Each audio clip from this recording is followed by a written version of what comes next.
I think Harley Davidson aced it with the X440.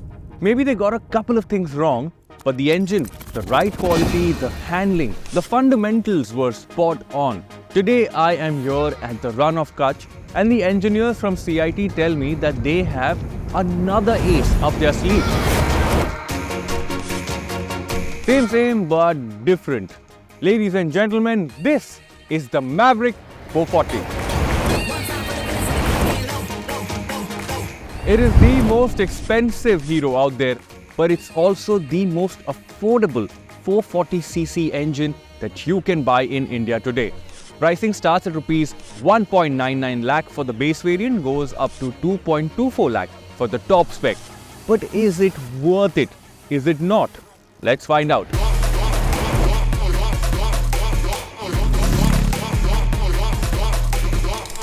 One look at the Mavrick 440 and you will feel it looks familiar. It does not look unique, and for me, that's a problem. It might look different from the rear, but from the front, it feels like something you've seen before, and I know you guys are going to spam the comment section with that. The quality is just a bit off in a couple of places, but Hero promises to solve this when the production bikes finally roll out. The empty space on the left-hand side of the switchgear feels weird and takes a while getting used to. That 440cc engine is one of the most refined big capacity singles that I have ever experienced. I liked it on the X440 and my feelings today aren't any different. There is no sense of stress till about 105 kilometers per hour, which I think is incredible for our country. After that, the bus starts to take over and it quickly turns into vibrations. So my takeaway is that it does not like to be revved. It's not a high revving motor. It's a motorcycle that is best suited for the city. But in case you encounter an open patch of road, 105 kilometers per hour, 4000 RPM, and you should be able to do just fine. This makes 2 Newton meters less than the X440, and that's because of a different mapping. Nothing more to that. The first 5 gears are doing all the heavy lifting, and you will find yourself in the first 5 gears almost all the time. Slot in the 6th only when the roads open up. Additionally, the clutch is light, the gearbox is smooth, and overall, the experience was really pleasant.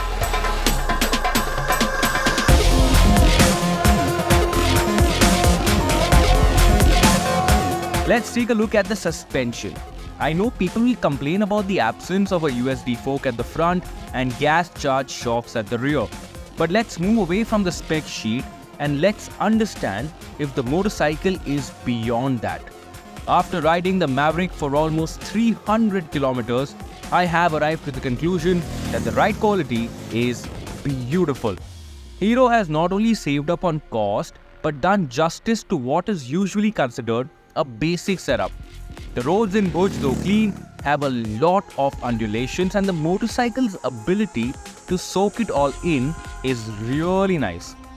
The high-speed damping could have been better, but I would like to blame it on the roads and not the motorcycle. However, I would love to test just this particular bit back in Pune. Another significant change from the X440 is that smaller front wheel. The overall dimensions have changed too, so tighter wheelbase, sharper from the front, the curb weight has also gone down. So when you put all of these things together, it results in a riding experience that is very enjoyable, very pleasant.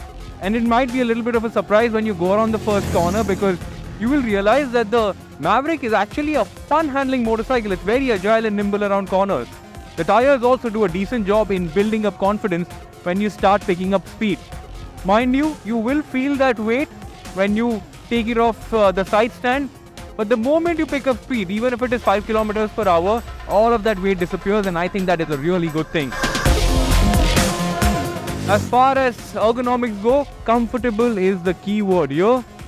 See, at the end of the day, it's a roadster, so the ergonomic package is a very no-nonsense, straightforward one. Upright handlebar, mid-mounted peg, so this sense of feeling at home comes very naturally with the Mavrick 440. The seat is also very well cushioned, which means you can clock a lot of kilometers without really halting. And the knees stuck perfectly below the tank, really well for my frame too. So all in all, Very, very well done. Top job.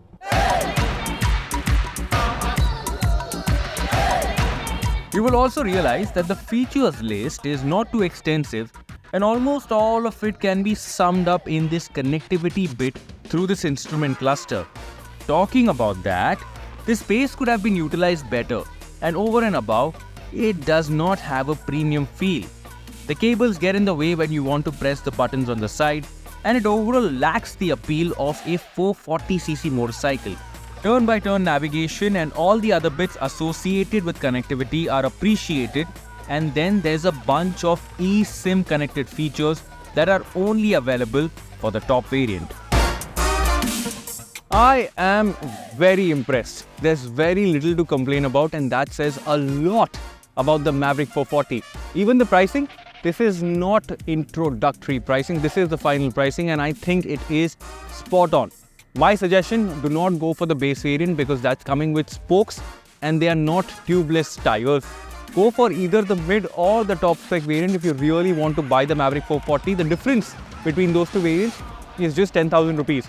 Now, before the pricing was announced, I was hoping to see the Mavrick 440 in a dogfight with the Hunter 350.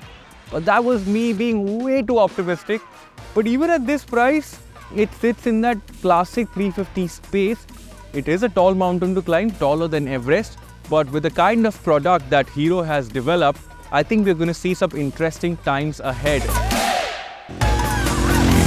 Now, this motorcycle will be sold through Premier dealerships, which is the premium side of Hero. And Hero is also in the process of revamping all their other dealerships, and they will be called 2.0. So they definitely have network on their side.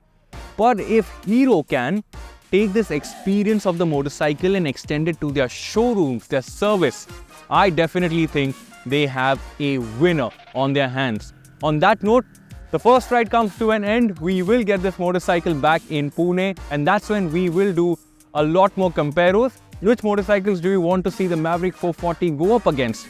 Drop those answers in the comments and we will make it happen. Thank you so much for watching. My name is Varun Painter and I will see you later.